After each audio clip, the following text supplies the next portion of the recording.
nama Tuhan. Sebentar kita akan mulai ibadah kita. Mari kita tundukkan kepala, kita berdoa. Bapa kami yang ada di dalam kerajaan surga, Tuhan Yesus Kristus, kembali hari ini ya Bapa, kami akan beribadah, memuji, memuliakan akan Engkau ya Bapa. Kuduskan setiap kami, pelayan-pelayan-Mu ya Bapa. Biarlah Engkau hadir dalam setiap ibadah ini ya Bapa. Meskipun ibadah secara virtual, tetapi biarlah Roh Tuhan boleh hadir melawat kami semua, jemaat-Mu yang ada untuk mengikuti ibadah ini ya Bapa. Kami serahkan ibadah ini dari awal, pertengahan hingga akhir ke dalam tangan dan kuasa Tuhan. Biarlah Tuhan yang senantiasa campur tangan dalam setiap ibadah kami ya Bapa. Terpujilah Engkau ya Bapa. Kami siap untuk memuji, bersorak akan Engkau hanya di dalam nama Tuhan Yesus Kristus. Haleluya. Amin. Haleluya. Haleluya. Bagaimana kabarnya? Luar biasa. Mari kita siap memuji nama Tuhan. Kita bersorak akan Tuhan. Amin. Haleluya. Sama-sama kita bangkit berdiri. Kita mau gerakkan badan kita. Kita mau bersorak-sorak sebab Tuhan adalah Tuhan yang layak dipuji dan disembah. Amin. Haleluya. Amin. Oh, katakan, oh betapa indahnya. Amin. Dan betapa eloknya. Dan betapa. Amin. Bila saudara seiman hidup dalam katakan, oh betapa indahnya. Oh betapa.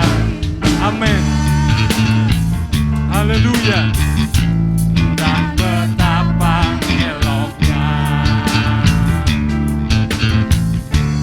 Bila saudara seiman hidup dalam persatuan, bak urapan di kepala Harun, urapan di kepala Harun. Amin. Seperti embun yang dari Hermon mengalir ke bukit Sion. Kesanalah diperintahkan Tuhan. Amin. Kehidupan untuk selamanya. Oh betapa, kita mau katakan, oh betapa indahnya. Oh betapa indah. Amin. Haleluya. Dan betapa eloknya. Bila saudara seiman hidup dalam katakan, oh betapa indahnya. Oh betapa indahnya. Dan betapa. Amin. Terima kasih Tuhan. Bila saudara seiman hidup dalam persatuan, katakan, bak urapan di kepala Harun, di kepala Harun. Amin. Seperti embun yang dari Hermon mengalir ke bukit Sion. Kesanalah diperintahkan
Puji nama Tuhan.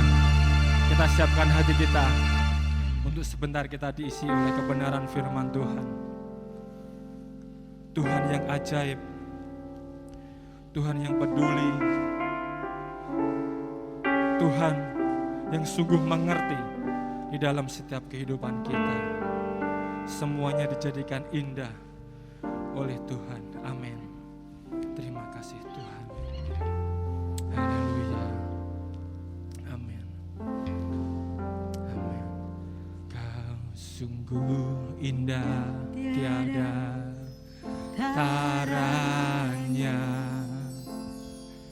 sungguh menakjubkan, sungguh ajaib budi mengerti, lebih dari semua yang ada. Hikmat-Mu tiada terselami, kasih-Mu dalam tak terduga. Kau sungguh indah, tiada taranya, mulia dan berkuasa. Kau sungguh indah. Amin. Terima kasih Tuhan. Kau sungguh indah, tiada taranya, sungguh menakjubkan, sungguh ajaib budi mengerti. Amin. Lebih dari semua yang ada. Hikmat-Mu terselami, kasih-Mu dalam tak terduga. Indah tiada taranya, mulia dan berkuasa. Amin. Ku kagum hormat akan Engkau, kagum hormat akan Engkau. Kau Allah yang layak dipuji, kagum akan. Amin. Katakan ku kagum akan Engkau, hormat akan Engkau.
Ku kagum hormat akan Engkau.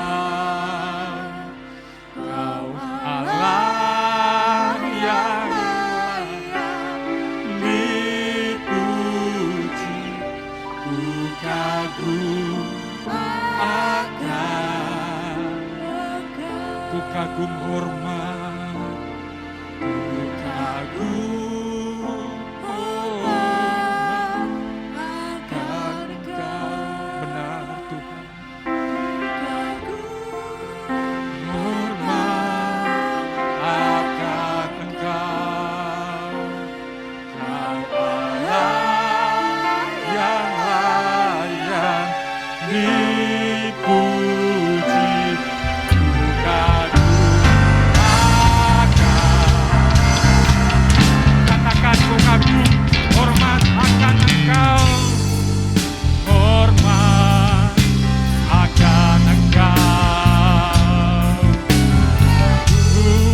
hormat akan Engkau.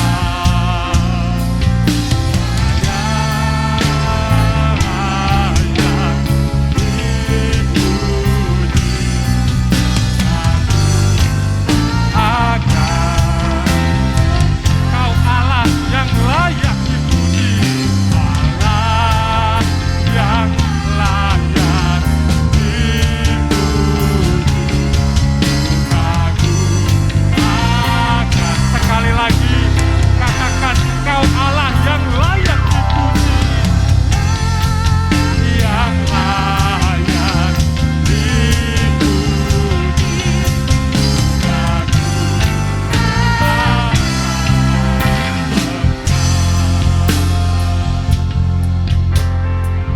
Benar Tuhan,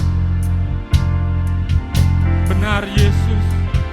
Ini yang menjadi pengakuan kami, sebab Engkau Allah yang layak menerima setiap pujian kami ya Bapa. Terima kasih Yesus, terima kasih Roh Kudus. Ini pujian kami ya Bapa. Biarlah pujian ini boleh berkenan di hadapan Engkau ya Bapa. Jikalau sebentar kami rindu akan kebenaran firman-Mu, berfirmanlah Engkau ya Bapa dalam setiap kehidupan kami. Jadikan kami menjadi alat-Mu, jadikan kami menjadi bejana-bejana yang mudah dibentuk ya Bapa, sehingga kami seturut akan kehendak, akan firman-Mu ya Bapa. Terima kasih Bapa, kami siap untuk mendengar firman-Mu. Hanya di dalam nama Tuhan Yesus Kristus kami berdoa. Selamat sore Pak Ibu, selamat kita diberkati Tuhan dalam ibadah kita sore hari ini. Saya bersyukur pada Tuhan lewat Ibu Gembala yang meskipun tidak bersama-sama dengan kita, mengizinkan saya untuk berbagi kebenaran firman Tuhan. Dan doa kami Pak Ibu dimanapun berada selalu dalam keadaan sehat dan hidup dalam keberkatan Tuhan. Ya, tetap jaga kondisi, jalankan protokol kesehatan. Tuhan melindungi dan memberi kesehatan kepada kita semua. Sebelum firman Tuhan disampaikan ada beberapa pengumuman. Yang pertama, pemerintah sudah mengeluarkan pengumuman tentang PPKM level 3 yang akan diberlakukan tanggal 24 Desember sampai tanggal 2 Januari. Nah, rencananya kita Natal itu 25-26, jatuh hari Sabtu dan Minggu. Tetapi karena pemerintah memberlakukan PPKM level 3, maka kesulitan untuk kita mengadakan Natal di tanggal-tanggal tersebut, 25-26. Nah, mungkin nanti panitia Natal akan membahas ini lagi berkaitan dengan waktu kapan kita mengadakan kebaktian Natal, bukan perayaan. Kalau didengar pihak keamanan repot ya, karena perayaan kesannya mereka ini mewah. Nah, jadi kemungkinan kita adakan kebaktian Natal itu antara tanggal 22 dan 23. Karena 24 itu jatuh pas pemerintah memperlakukan PPKM level 3. Apalagi di depan biasanya itu ada polisi, keamanan yang menjaga. Jadi kesulitan untuk kita mengadakan Natal 25-26. Di Jakarta itu belasan Pak Ibu. Mereka mengadakan Natal untuk mengantisipasi satu lonjakan COVID, ledakan COVID, yang kedua ya ini, pemerintah memperlakukan PPKM level 3. Puji Tuhan. Kemudian yang menjadi perhatian juga di cabang-cabang, harus menyesuaikan ya tanggalnya. Nah, yang kedua, kita ada program Mahanaim Center. Saya belum mempresentasikan di hadapan majelis gereja dan staf gembala. Tunggu waktu yang pas, mungkin di awal-awal Januari. Dan rupa-rupanya Mahanaim Center ini nggak bisa langsung serentak diadakan untuk meliputi berbagai macam bidang rohani, bidang olahraga, bidang pendidikan, dan bidang kesenian. Ya, harus dicicil satu-satu. Nah, kita sudah ada meja pingpong, sudah datang. Sebenarnya udah datang 2 minggu lalu ya, karena dipinjam Romo untuk mengadakan turnamen. Nah, kemarin datang. Nah, besok langsung ada pelatih datang untuk melatih anak-anak kita yang mau terjun atau tertarik di dunia perpimpongan. Ya, jadi di sebelah itu nanti jam 3 sore. Dan ini bukan hanya untuk kalangan kita saja, tetapi juga untuk kalangan luar. Karena Mahanaim Center ini dibentuk bukan hanya untuk kita saja, itu kesannya eksklusif, tetapi juga terbuka untuk umum. Jadi disitulah momen untuk kita menginjil, memberitakan atau memperluas kerajaan Allah, seperti tema kita di situ, di atas. Jadi sangat rugi kalau kita hanya membuat Mahanaim Center dengan habis biaya banyak dan hanya khusus untuk jemaat kita saja, ya, terbuka untuk umum. Siapa yang orang tua yang anaknya ingin prestasi di bidang tenis meja, silahkan kirim, nggak apa-apa. Besok akan dilatih. Pelatihnya ini nggak main-main, dari PTMSI, saudara. Itu PTMSI, Mas Bambang itu kenal, Pak Dodi. Nah itu, ya dulu SD, dia seangkatan saya rupanya ya, SD dia juara apa ya? Mungkin tingkat provinsi ya, mungkin. Ya kalau Rembang udah pasti juara. Kemarin ada turnamen di Aula Katolik, juga beliau juaranya. Ya, juaranya beliau. Jadi ini kesempatan untuk anak-anak kita dilatih, ya, pelatihnya bukan pelatih abal-abal, pelatih beneran. Ya Pak Ibu, kalau ibu-ibu yang tertarik juga mau dilatih silahkan. Ya monggo, siapa tahu ibu-ibu lebih jago dari yang mas-mas ini ya. Oke, itu pengumuman ya. Jadi Mahanaim Center, rencana doakan nanti presentasi awal-awal tahun kita garap bidang kesenian ya, bidang kesenian kita buat studio di depan untuk dibuka ya, dilatih anak-anak yang memang punya potensi di musik dan juga rebana atau apalah.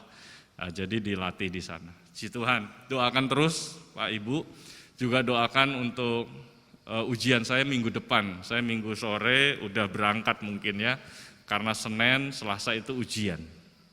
Senin ujian disertasi, Selasa ujian komprehensifnya. Jadi doakan. Tapi buat istri saya S3 kelihatannya tidak ada pengaruh apa-apa dia. Ya, lu S3 tapi ngerawat tanaman aja nggak bisa.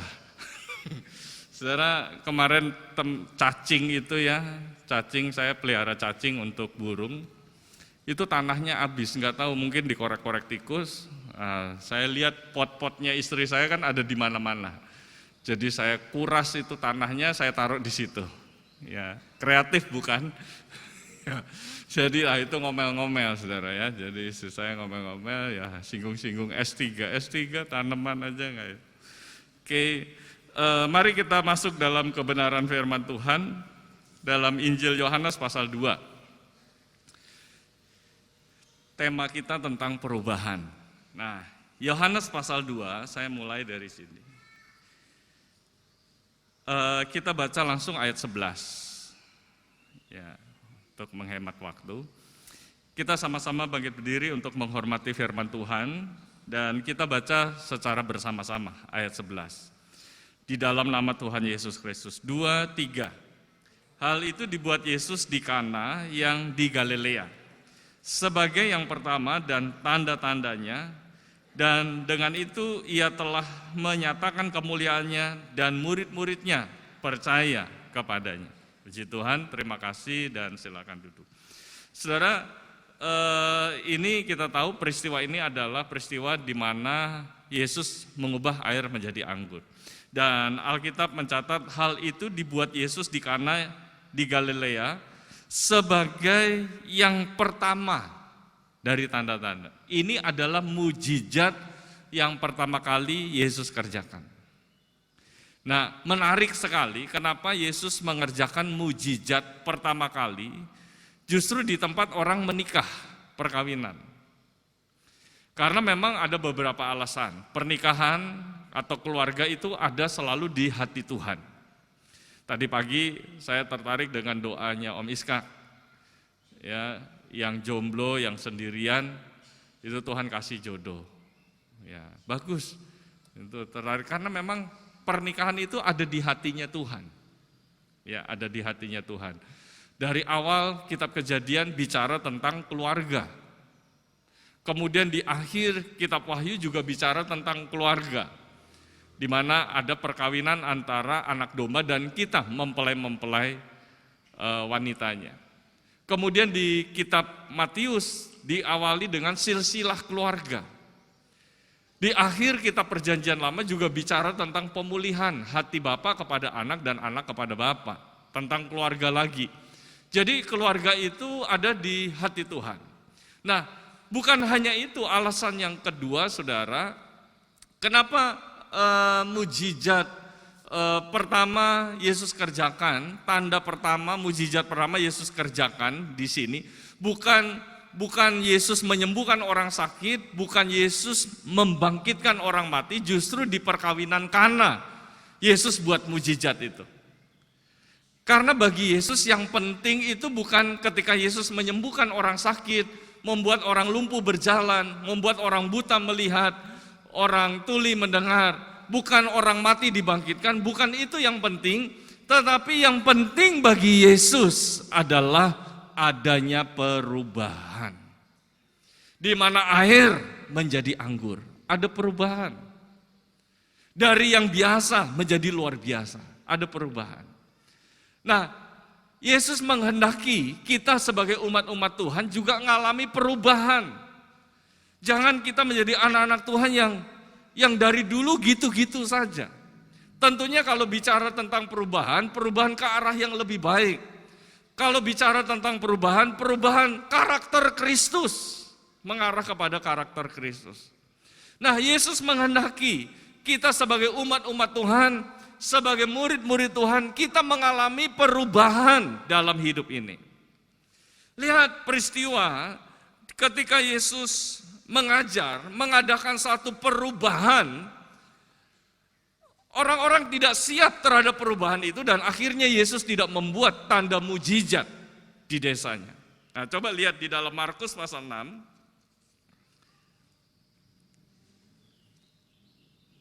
Nah, coba lihat di dalam mulai ayat pertama. Kemudian Yesus berangkat dari situ dan tiba di tempat asalnya, sedang murid-muridnya mengikuti dia. Pada hari Sabat ia mulai mengajar di rumah ibadat. Dan jemaat yang besar takjub ketika mendengar dia dan mereka berkata, dari mana diperoleh semuanya ini? Hikmat apa pulakah yang diberikan kepadanya? Dan mujizat-mujizat demikian bagaimana dapat diadakan oleh tangannya? Bukankah ia ini tukang kayu, anak Maria, saudara Yakobus, Yoses, Yudas, dan Simon? Dan bukankah saudara-saudaranya yang perempuan ada bersama-sama kita? Lalu mereka kecewa dan menolak dia. Maka Yesus berkata kepada mereka, seorang nabi dihormati di mana-mana kecuali di tempat asalnya sendiri, di antara kaum keluarganya dan di rumahnya. Ia tidak dapat mengadakan satu mujizat pun di sana, kecuali menyembuhkan beberapa orang sakit dengan meletakkan tangannya atas mereka. Ia merasa heran atas ketidakpercayaan mereka. Nah saudara, Yesus ketika datang melayani, mengajar, Yesus membawa perubahan. Orang-orang tadinya takjub dengan apa yang dilakukan oleh Yesus. Heran, tetapi akhirnya dengan cepat mereka menolak. Kenapa? Karena tidak siap terhadap perubahan. Tidak siap kalau yang namanya rabi itu dari anak tukang kayu. Mereka nggak siap. Saudara, kemarin minggu lalu saya kuliah kolokium didaktikum. Nah, di dalam mata kuliah itu saya dapat tugas untuk membuat makalah tentang pendidikan dalam perspektif perjanjian baru. Nah, kemudian saya bersama tim yang ada mengangkat bagaimana Yesus mengajar. Dia disebut rabi oleh orang-orang, oleh murid-muridnya. Dan itu gelar kehormatan, gelar khusus. Gak main-main, saudara. Nah, saudara yang dikasih Tuhan, rabi yang digunakan Yesus, ketika Yesus mengajar, itu beda dengan rabi-rabi kebanyakan orang pada waktu itu. Nah, saya bahas di tugas itu, bedanya di mana? Bedanya, Yesus itu mengajar dengan penuh kuasa. Ada di Alkitab dicatat. Beda dengan rabi-rabi yang lain. Kemudian bedanya di mana? Yesus mengajar, itu enggak pilih murid. Kalau rabi-rabi yang ada pada waktu itu kesannya eksklusif. Mereka pilih murid-murid. Murid-murid tertentu. Tetapi Yesus, dia ngajar orang banyak. Dari kalangan atas sampai bawah, semuanya diajar. Tidak pilih kasih. Tidak membanding-bandingkan, semuanya diajar oleh Yesus. Beda. Yesus membawa perbedaan.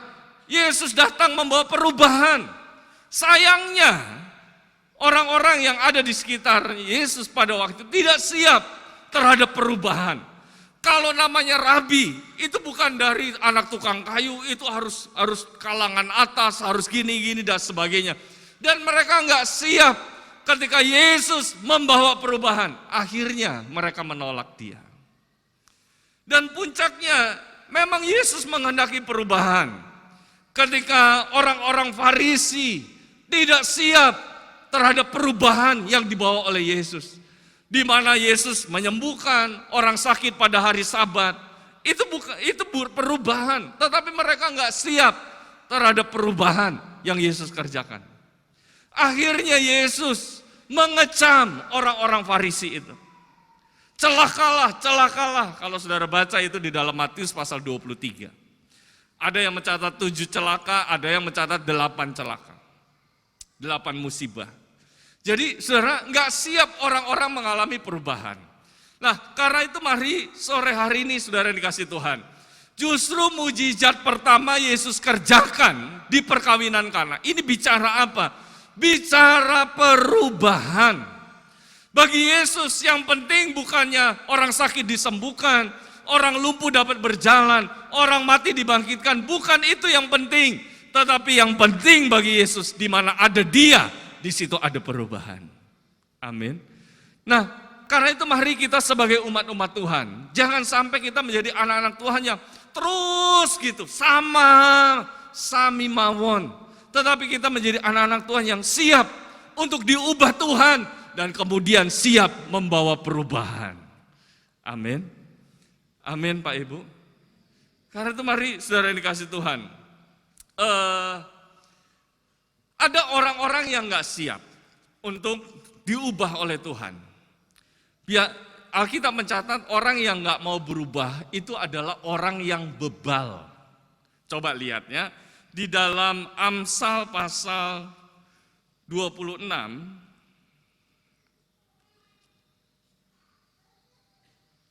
Amsal pasal 26 ayat yang ke-11. Seperti anjing kembali ke muntahnya, demikianlah orang bebal yang mengulangi kebodohannya. Tidak mau berubah, tidak mau belajar dari kegagalannya. Diulangi lagi, diulangi lagi, diulangi lagi. Dan Alkitab mencatat itulah orang bebal. Tidak mau diubah, tidak mau berubah. Bahkan di dalam Ulangan, kalau saudara lihat, Ulangan pasal yang ke-21, Ulangan pasal 21, ayat yang ke-18. Apabila seorang mempunyai anak laki-laki yang degil, bebal itu, degil dan membangkang, yang tidak mau mendengarkan perkataan ayahnya dan ibunya, dan walaupun mereka menghajar dia, orang tua menghajar dia, menghajar anak ini, tidak juga ia mendengarkan mereka. Kenapa? Degil, bebal. Itu saudara udah diajar, udah dikasih tahu nggak mau, diberitahu nggak mau, dibimbing nggak mau, sampai dihajar, tetap nggak berubah. Kenapa? Degil, bebal. Orang-orang yang bebal adalah orang-orang yang tidak siap untuk mengalami perubahan dan tidak siap untuk membawa perubahan. Karena itu mari saudara yang dikasih Tuhan, sore hari ini Tuhan ingin menghendaki adanya perubahan di dalam hidup kita. Perubahan ke arah Kristus. Nah, saudara, bagaimana caranya berubah? Apakah bisa seseorang diubahkan oleh Tuhan? Bisa. Saudara, bagi orang-orang yang bebal, biasanya bisa berubah sih. Bisa ketika ada masalah, ketika ada persoalan. Tetapi biasanya perubahannya itu hanya sementara, tidak permanen. Perubahannya hanya sementara waktu. Habis selesai masalahnya, kembali lagi ke asalnya lagi. Nanti ada masalah lagi, berubah lagi. Tapi begitu masalah selesai, kembali lagi ke asal lagi. Ke manusia lama, ke tabiat dosanya lagi. Perubahannya hanya sementara. Saudara lihat di dalam penjara, orang-orang pencuri, perampok, ya, waktu di penjara itu kan masalah bagi mereka. Mereka ya ditanyain polisi, ya saya minta ampun, bertobat, minta ampun, bertobat. Setelah mereka menjalani masa hukuman di penjara, kemudian yang terjadi apa? Begitu keluar, mereka merampok lagi, mereka mencuri lagi. Begitu ditangkap lagi, digebukin sama massa, tangkap polisi, diajar, kapok enggak, kapok, ampun, di penjara lagi. Begitu selesai masa hukuman, keluar, berbuat lagi, mencuri lagi. Perubahannya hanya sementara bagi orang-orang yang bebal. Udah dihajar seperti anak ini, udah dihajar, dikasih tahu, dihajar, tetap enggak berubah, enggak didengerin. Makanya saya nasihatin anak-anak muda, dengerin nasihat orang tua. Amin. Anak-anak muda ya. Orang tua itu nasihatin karena orang tua itu pernah muda. Kalau kalian kan belum pernah tua. Betul enggak? Betul kan? Yang muda-muda ini kan belum pernah tua. Kalau kita orang-orang tua itu pernah muda, ngerti kalau jalannya gini ini nanti kejadiannya seperti apa. Kalau jalannya ini kejadiannya seperti apa. Apakah kita mau kalau ada masalah dulu baru berubah, sedangkan perubahan itu hanya sementara. Seperti Yunus, udah masuk ke perut ikan, baru berubah. Perubahannya juga sementara, tetap dia jengkel sama Tuhan. Kenapa? Karena Tuhan menyelamatkan orang-orang Niniwe. Nah, saudara, apakah bisa diubah hidup kita? Bisa banget. Nah, coba lihat di dalam Kolose pasal 1.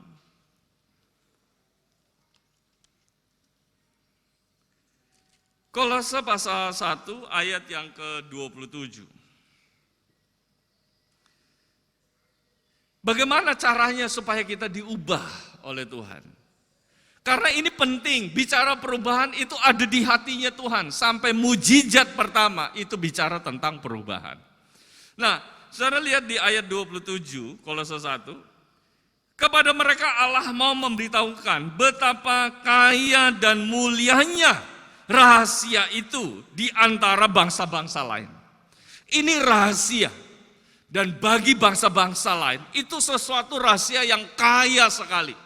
Mereka ingin rahasia itu. Nah, itu dikasih tahu kepada kita semua. Apa rahasianya? Yaitu Kristus ada di tengah-tengah kamu, yang Kristus yang adalah pengharapan akan kemuliaan.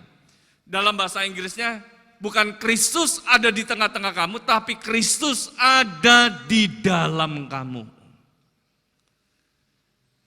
Kristus ada di dalam kita. Kemudian pengharapan, kalau Kristus ada dalam hidup kita, Kristus itu adalah pengharapan akan kemuliaan. Nah, bicara kemuliaan itu bukan bicara sesuatu yang berkilau-kilau, bicara sesuatu yang megah, dan sebab wah kemuliaan, bukan. Tetapi bicara kemuliaan dalam bahasa Ibrani-nya menggunakan kata kabod, di dalam bahasa Yunani-nya menggunakan kata doksa, artinya kualitas dari bobot Kristus yang mengakar di dalam hidup kita. Jadi Kristus yang ada dalam hidup kita, ya itu rahasia yang tersembunyi yang ingin diketahui oleh bangsa-bangsa. Nah, rahasianya apa? Kristus itu ada di dalam hidup kita. Nah, Kristus yang ada dalam hidup kita itu memberikan bobot kualitas untuk kita menjadi serupa dengan Kristus. Bisa nggak diubah? Bisa sekali. Bagaimana caranya? Izinkan Kristus yang di dalam kita itu mengubah hidup Bapak Ibu. Percayalah Pak Ibu, kita tidak bisa mengubah orang lain. Percayalah. Ada istri ingin suaminya berubah, semakin berharap suaminya berubah, makin kecewa. Karena kita memang tidak bisa mengubah orang lain. Orang tua juga tidak bisa mengubah anak. Hanya Tuhan yang bisa mengubah. Amin. Amin Pak Ibu. Kita nggak bisa mengubah orang lain, bahkan kita tidak bisa mengubah diri kita sendiri. Siapa sih kita? Kita manusia lemah, manusia banyak kekurangan. Mana mungkin kita bisa mengubah diri kita selain Kristus? Makanya ini rahasia yang besar yang ingin diketahui oleh bangsa-bangsa lain. Apa rahasianya? Kristus yang ada dalam hidup kita itu memberikan bobot kualitas untuk kita mengakar, untuk kita punya kualitas Kristus di dalam hidup kita. Amin. Tadi pagi bicara, tinggal selalu di dalam Dia. Kalau kita tinggal di dalam Dia, ada kekuatan yang Tuhan berikan dalam hidup kita. Sore hari ini, saudara kalau mau diubah oleh Tuhan, saudara harus izinkan Kristus itu ada di dalam hidup saudara. Dan minta Kristus yang ada dalam hidup kita, itu mengubah hidup saudara. Amin. Hanya itu yang bisa mengubah, bukan hanya sementara, tetapi permanen. Kita akan terus makin serupa dengan Tuhan, makin serupa dengan Tuhan. Saudara lihat Sakeus, ketika Yesus lewat di Yeriko, Sakeus dia panjat pohon, dia ingin lihat Yesus. Nah ketika Yesus lihat Sakeus, Yesus bilang, Sakeus turun, aku harus datang ke rumahmu. Yesus pakai kata harus. Sekali lagi menekankan perubahan itu penting di mata Yesus. Dia enggak bilang sama Sakeus, Sakeus saya mau mampir ya, boleh enggak? Enggak. Tapi Yesus bilang, Sakeus turun, aku harus ke rumahmu. Saudara lihat di dalam Lukas pasal 19 ayat 4. Hal yang sama Yesus kerjakan kepada perempuan Samaria. Ketika Yesus lewat, Yesus bilang kepada muridnya, aku harus lewat daerah Samaria. Untuk apa? Berjumpa dengan perempuan Samaria yang dikucilkan di sana. Dikucilkan, dan ketika perempuan Samaria berjumpa dengan Yesus, ada perubahan. Yang tadinya jadi sampah masyarakat, akhirnya perempuan ini dipakai Tuhan untuk memenangkan desa itu. Harus. Begitu juga dengan Yesus katakan kepada Sakeus, aku harus ke rumahmu, menumpang di rumahmu. Bukan sekedar numpang, minta makan dan sebagainya, bukan. Tetapi Yesus datang ke rumah Sakeus untuk membawa perubahan. Ketika Sakeus izinkan Yesus tinggal di dalam rumahnya, ada perubahan yang Tuhan kerjakan dalam rumah tangganya. Bagaimana dengan Bapak Ibu, saudara yang kasih Tuhan? Ketika Tuhan berkata kepada kita semua, Pak, Ibu, aku harus datang ke rumahmu. Apakah kita mengizinkan dengan sukacita Yesus datang di dalam hati kita? Apakah kita mengizinkan Tuhan yang ada dalam hidup kita itu merubah seluruh kehidupan kita? Mari Pak, Ibu, saudara yang kasih Tuhan, ini saatnya kita berubah. Amin. Kita enggak jadi gereja yang biasa-biasa saja. Saudara, kita diberkati Tuhan dengan ada radio itu. Ya, radio Suara Mahnaim. Kita bisa menginjil. Ya, Tuhan utus hamba-hambanya lewat radio itu. Nah, begitu juga dengan Mahanaim Center. Kita harus jadi gereja yang bergerak terus. Berubah, jangan gereja yang gitu-gitu aja Pak Ibu. Jangan gereja di zona nyaman. Udah diam aja, gak bergerak, udah kebaktian selesai pulang. Kemudian minggu depan gereja lagi, pulang lagi. Gitu aja, aduh kemon Pak Ibu. Kita harus adakan perubahan. Bagaimana supaya kita menjadi berkat bagi orang-orang di sekitar kita. Nah, sebelum kita membawa atau menjadi agen perubahan bagi orang-orang di luar sana, kita dulu yang harus diubah oleh Tuhan. Amin. Amin Pak Ibu. Harus diubah Tuhan, karakter kita diubah oleh Tuhan. Izinkan Yesus yang ada dalam hidup kita itu bekerja dengan luar biasa, mengubah setiap kehidupan kita.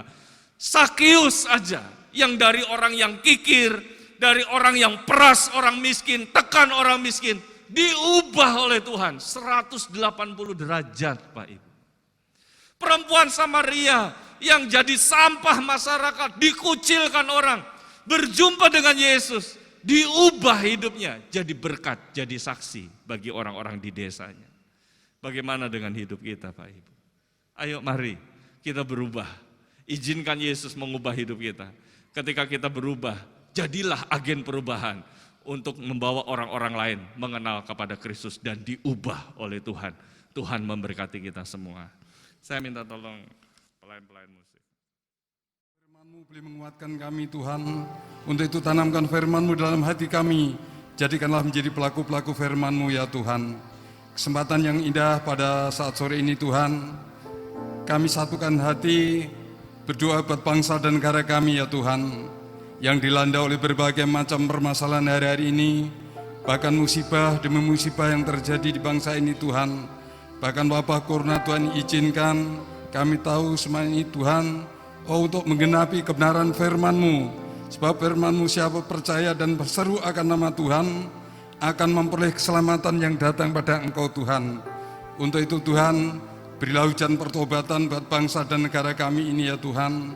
Oh haleluya, pancarkan sinar kasih surga, teranglah bangsa dan negara kami Tuhan. Supaya bangsa dan negara kami boleh menerima terang yang datang pada Engkau. Terima kasih Bapa Surgawi, terima kasih. Juga kami berdoa buat pimpinan bangsa dan negara kami. Dari Bapak Presiden, Wakil Presiden, para Menteri, Kabinet Bangunan, dari aparat tertinggi sampai terendah juga kami serahkan dalam tangan Tuhan. Kalau Tuhan telah percayakan beliau untuk mengelola roda pemerintahan ini, ajarlah beliau ini takut akan Tuhan, supaya Injil-Mu dapat dipermasyurkan seluruh bangsa ini Tuhan. Sehingga di dalamnya kami hamba-hamba Tuhan, kami orang-orang Kristiani bebas leluasa untuk beribadah kepada-Mu ya Tuhan. Untuk itu Tuhan kami mohon belas kasihan Tuhan. Oh wabah corona lalukan dari permukaan bumi ini ya Tuhan. Sehingga dalamnya kami bebas untuk berbakti kepada Tuhan. Terima kasih Bapak Surgawi, terima kasih. Juga kami berdoa buat hamba-hamba-Mu dalam pelayanan di mana berada Tuhan.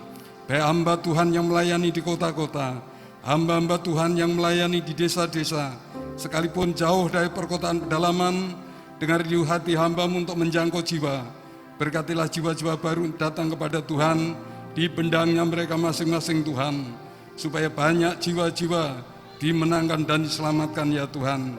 Terima kasih Bapak Surgawi, terima kasih Yesus, terima kasih Allah Roh Kudus. Juga Engkau memberkati hamba-hamba Tuhan dalam pelayanan ini Tuhan. Apapun yang menjadi keperluan mereka seharian juga Engkau cukupkan.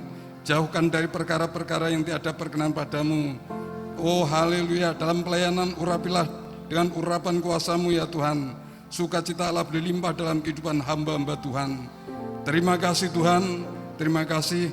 Juga kami berdoa buat Ibu Gembala Lia Ngesti, yang mana Tuhan telah percayakan balakan sedang jemaat di Gereja KAI Mahanaim ini Tuhan.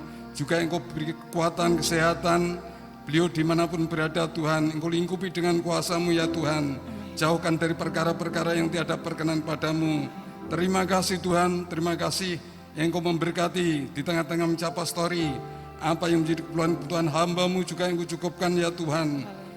Kami berdoa buat keluarga besar, anak cucu menantu, juga Engkau memberkati dengan berkat-berkat-Mu. Damai sejahtera Allah berlimpah dalam kehidupan hamba-Mu ya Tuhan. Terima kasih Tuhan, terima kasih. Juga kami berdoa buat staf gembala, koordinator rayon, wadah-wadah kaum pria wanita, pemuda remaja sekolah minggu, sekalipun lansia juga kami serahkan dalam tangan Tuhan. Berilah kami roh kesetiaan ya Tuhan, roh ketaatan, roh takut akan Engkau. Bahkan apapun yang kami kerjakan, kami rindu untuk menyenangkan hati-Mu Tuhan, karena Engkau sudah menyenangkan hati kami sekalian. Untuk itu Tuhan, persatukanlah kami jemaat-Mu satu sama lain, supaya ada persatuan dan kesatuan Tuhan. Jauhkan dari perkara-perkara yang tiada perkenan padamu. Terima kasih Tuhan, terima kasih supaya lewat haleluya pelayanan kami Tuhan boleh menjadi pelayan yang berkenan, boleh menyenangkan hati Engkau ya Bapa. Terima kasih Tuhan, terima kasih Yesus, terima kasih program radio yang ada di Gereja kami Mahanaim ini Tuhan, juga kami serahkan dalam tangan-Mu.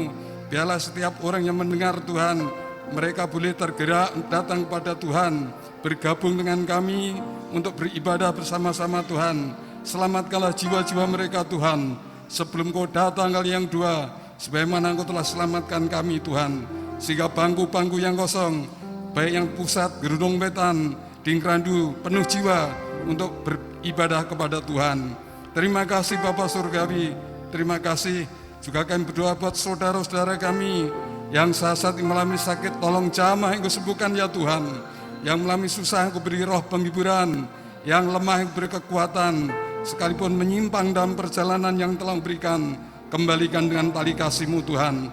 Banyak di antara saudara kami yang hari-hari ini mengalami kelemahan iman Tuhan, tolong sadarkan mereka, ingatkan mereka kembali, supaya mereka selalu ingat akan anugerah keselamatan yang telah Engkau berikan kepada mereka sekalian, sehingga mereka berbalik Tuhan, bergabung dengan kami untuk beribadah bersama-sama Tuhan. Teristimewa untuk menerima berkat-berkat surgawi, boleh menjadi kekuatan dalam perjalanan hidup mereka sekalian Tuhan. Terima kasih Tuhan, terima kasih. Juga kami berdoa buat organisasi GPDI dari majelis pusat, majelis daerah, wilayah sampai kepala sidang. Tuhan telah percayakan hamba-Hamba-Mu Tuhan, Engkau memberkati hamba-Hamba-Mu ya Tuhan dalam pelayanan ini. Beri hikmat, akal budi, kekuatan, kemampuan, supaya organisasi ini berjalan dengan baik. Nama Tuhan saja dipuji dan permuliakan. Terima kasih Bapa, terima kasih. Juga kami berdoa buat sekolah-sekolah Alkitab dimanapun berada, dosen, guru yang mengajar, rektor, siswa-siswi, juga yang memberkati. Apa yang kebutuhan juga yang kucukupkan ya Tuhan. Terima kasih Tuhan, terima kasih. Bahkan bukakan rahasia-rahasia firman-Mu, supaya kelak menjadi hamba yang berhasil untuk menjangkau jiwa, sehingga banyak jiwa-jiwa dimenangkan dan diselamatkan Tuhan. Terima kasih Tuhan, terima kasih. Engkau memberkati setiap rumah tangga kami masing-masing ya Tuhan. Di dalam usaha kami, apapun yang kami kerjakan, Engkau memberkati dengan berkat-berkat Tuhan. Damai sejahtera Allah berlimpah dalam kehidupan kami sekalian ya Tuhan. Terima kasih Bapa. Kami yakin dan percaya setiap permohonan doa pada saat sore ini Engkau sudah dengar, bahkan Engkau sudah kabulkan kan pasti, sehingga kami boleh melihat Tuhan pertolongan demi pertolongan nyata dalam kehidupan kami sekalian. Inilah doa kami berhalaskan hanya dalam nama Tuhan Yesus Kristus. Amin. Kiranya Engkau memberkati aku berlimpah-limpah, dan memperluas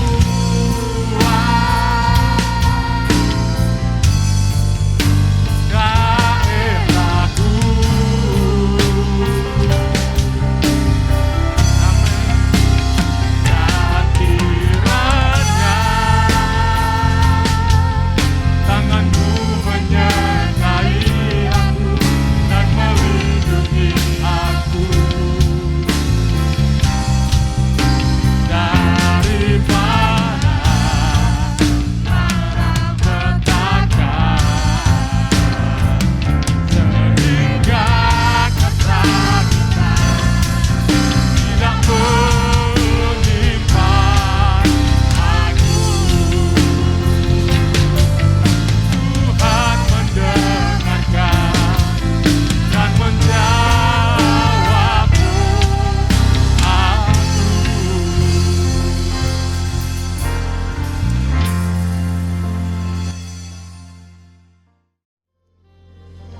besar Allah Bapa di dalam sorga, Tuhan Yesus Kristus, kembali pada akhir kebaktian ini ya Tuhan, kami datang kepadamu, kami bersyukur dan berterima kasih kepadamu buat kehadiranmu di tengah-tengah ibadah kami. Tuhan sudah berfirman kepada kami melalui hamba-Mu, materaikanlah firman-Mu di dalam hati dan kehidupan kami. Kami boleh menjadi anak-anak-Mu yang dapat memahami setiap firman-Mu.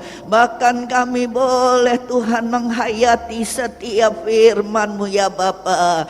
Terima kasih Tuhan, terpujilah nama-Mu. Kami berdoa buat hamba-hamba-Mu yang sudah melayani dalam ibadah pagi hari ini. Engkau pakai mereka lebih daripada yang sudah-sudah.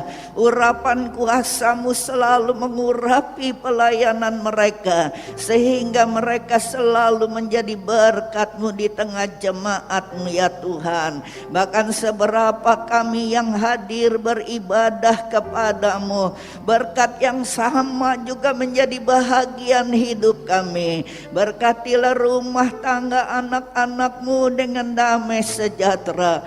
Berkati usaha pencarian umat-Mu dengan berkat-berkat yang membuat selalu umat-Mu bersuka cita ya Tuhan. Terima kasih Tuhan. Hentar sebentar kami pulang, tutup bungkus kami semua dengan kuasa-Mu. Bersamalah dengan kami, di mana kami ada Tuhan ada menyertai dan melindungi kami. Terima kasih, angkat kedua belah tangan saudara dan terimalah berkat Tuhan. Tuhan memberkati engkau dan melindungi engkau. Tuhan menyinari engkau dengan wajah-Nya dan memberi engkau kasih karunia yang berlimpah-limpah. Tuhan menghadapkan wajah-Nya kepadamu dan memberi engkau damai sejahtera yang seperti gelombang-gelombang laut yang tidak pernah berhenti menjadi bahagian hidupmu. Dan sekarang saudara-saudaraku, marilah kita pulang dengan damai sejahtera, sukacita, perlindungan yang dikerjakan oleh Allah Bapa di dalam persekutuan anaknya yang tunggal Yesus Kristus, dan Roh Kudus menyertai kepada kita semua mulai hari ini sampai Yesus datang kembali. Terima kasih Tuhan buat berkat-Mu. Kami terima di dalam nama Tuhan Yesus Kristus.